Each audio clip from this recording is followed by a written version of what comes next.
Welcome to the Saturday Cup of Joe podcast.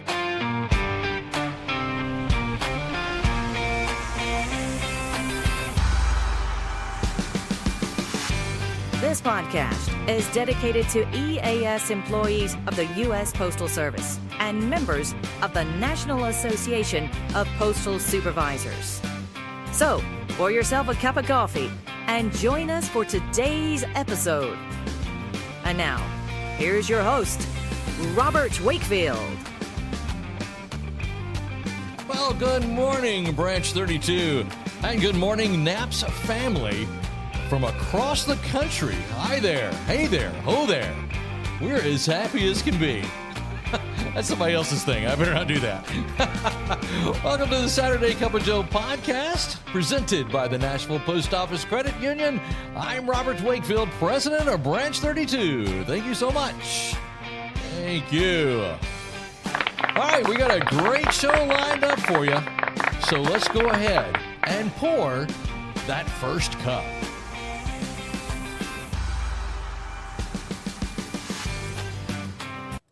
This October, Nashville Post Office Credit Union is serving up more than just great rates. We're bringing the fun. On October 16th, celebrate International Credit Union Day with us. Enjoy a free lunch, and document shredding will be taking place from 11 to 2. Then swing by on October 28th for National Chocolate Day. We've got a sweet treat just waiting for you. And don't miss the Pumpkin Showdown the last week of October. Stop in and vote for your favorite decorated pumpkin. Get all the details at npocu.org. The Nashville Post Office Credit Union, people helping people since 1925. And for our first cup today, I'm going to stir up a little wisdom into our weekend brew. I like that. I don't know what it means, but I do like it. We're going to talk about something that's been creeping into our calendars. It's something that is even creeping into our sanity. And yes, it even creeps into our coffee breaks. I'm talking about Zoom fatigue. Now, don't get me wrong. Zoom was a lifeline when the world was shut down.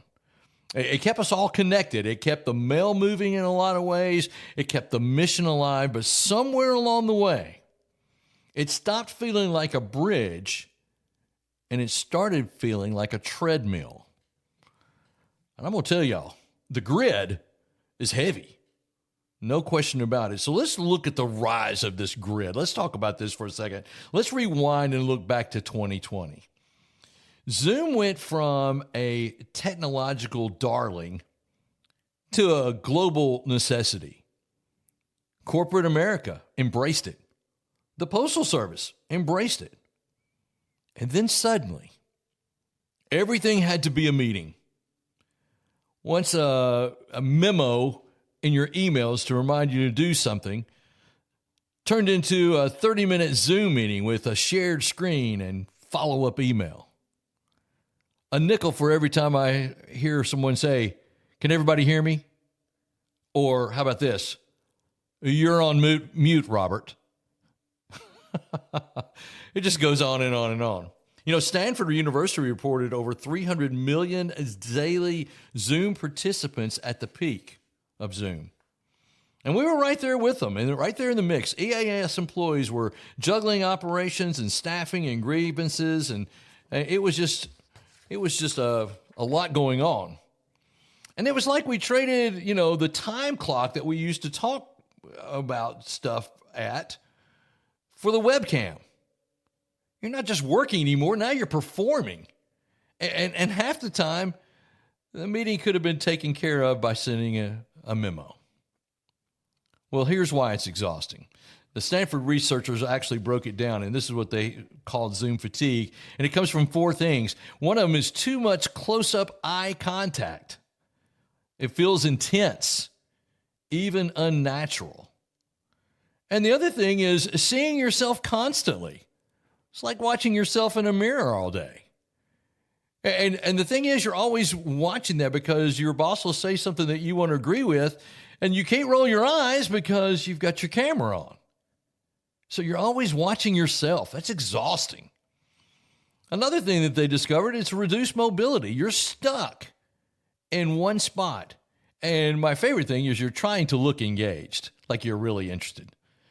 And the last thing they cited was a high cognitive load, that your brain continues to work overtime to especially read the nonverbal cues from your friends or your manager. And the Postal Service? Multiply that by the number of meetings you're expected to attend while running a facility. You know, there's been talks of people on Zoom meetings and they're scanning parcels or they're answering a grievance call or doing 10 or 20 more things all at once. That's not multitasking, that's survival. So let's talk about what this looks like in our world, the Postal Service. Because if you're an EAS employee, and you are if you're listening to this podcast, you know Zoom is not just a tool, it is the treadmill. And sometimes it's running faster than we can keep up. So here's some of the things I see that the abuses are taking place. And the first one is overscheduling and micromanagement. Overscheduling. A postmaster sent me his day one day. He said, this is my typical day. And it's Zoom meeting started at 7:30. And he had Zoom meetings back to back to back till about 1:30 or 2 o'clock. Different topics, different subjects, different bosses, district people, whatever it was. He was on a Zoom meeting from 7:30 to 2. That's way, way too many Zoom meetings for anyone to have to do in a day. And the second thing was the lack of boundaries. These meetings are bleeding over into our off hours. They're bleeding over into weekends. They're overlapping other operational duties. You're expected to always be available. And that brings me to this. A postmaster sent me this. It says offices are required to get on this call. The below offices, this was from Monday, September the 8th, 2025. And it's about offices not scoring 99.9% on their committed volume. All right? So that's what this is about. And the time frame that was used was from July 26th through September 5th, and you had to have a minimum of 12,000 committed packages for the day, or for that week, rather. It may be that week. But if you scored under 99.9, you had to be on a Zoom. You had to be on a bridge call from 6 p.m. to whenever they got to you. And listen to this. It had to have a minimum of 12,000 parcels. Murfreesboro, you're a real hero. You had 284,268 parcels, and you scored a 99.89. 1/10, or 1/100th of a point, rather. And you had to be on this bridge call. Maryville, you had 220,452 committed parcels, and you only scored a 99.85. Yeah, I'd say that's a little bit of lack of boundaries there, wouldn't you think? Had to be on a Zoom call that started at 6 p.m., and just whenever they got to you, you could get off. Another abuse that I've seen is camera pressure.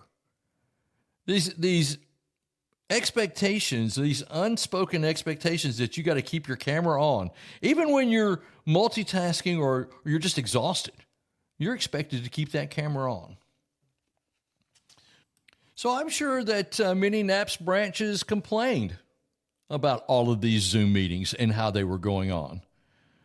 Well, we just received a message not too long ago from NAPS headquarters that the Chief Retail and Delivery Officer today said, and I'm going to read what the memo says, today is no Zoom meetings from 5:30 p.m.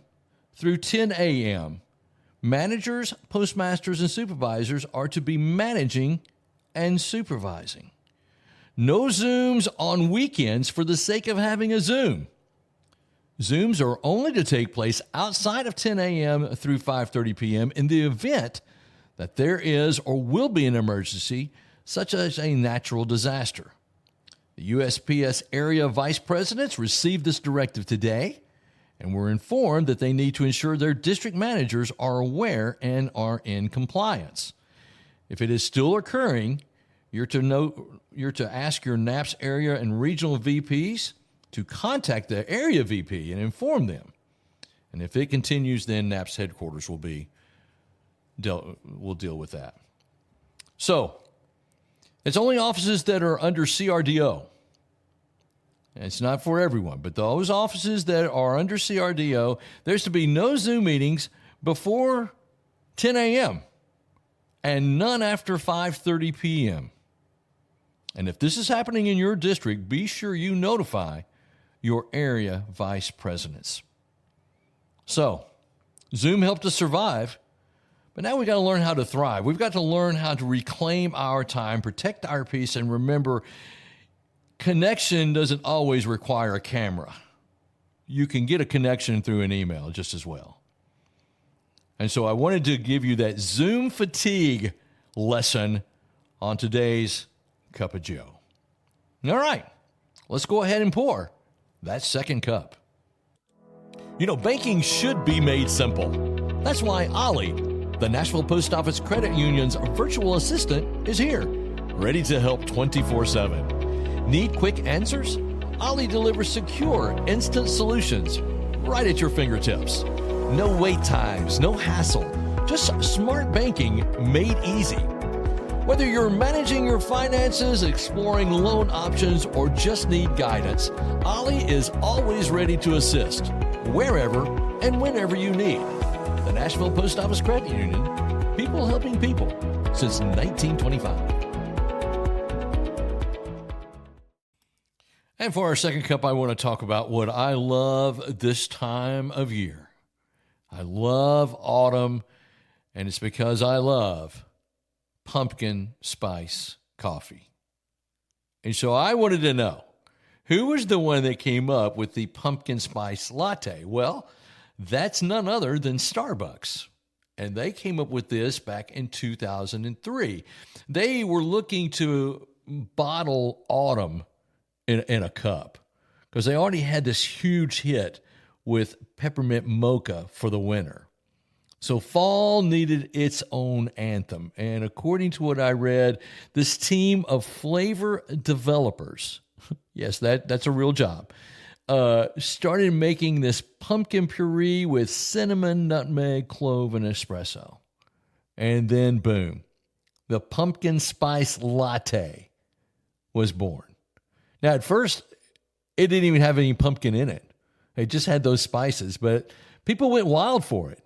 It just felt like fall had finally found its voice. The sales soared, hashtags appeared, and suddenly the pumpkin spice latte was more than a drink. It turned into a vibe.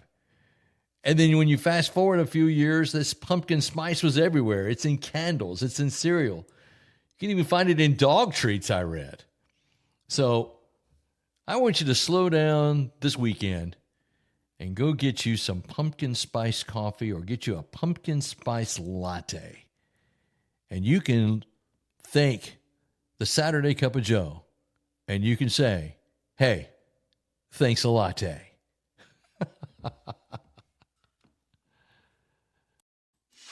So that's going to wrap it up for today's episode of the Saturday Cup of Joe podcast presented by the Nashville Post Office Credit Union. Now, you know what I'm going to tell you. Go ahead and share this show. We have about 25 listeners across the country, and we need to make that a lot higher. So share it with your EAS friends. This is a good one. This is talking about Zoom fatigue and what the CRDO has done to settle that. So go in there and share this podcast with all your friends. So that's going to do it. I'm Robert Wakefield. And remember, every great weekend starts with a great cup of Joe. We'll see you next time. Thank you for tuning in to the Saturday Cup of Joe podcast. Please note that the views and opinions expressed in this podcast are solely those of Robert Wakefield and do not necessarily reflect the views of the National Association of Postal Supervisors. We welcome your questions and comments. So send those to SaturdayCupOfJoe@gmail.com.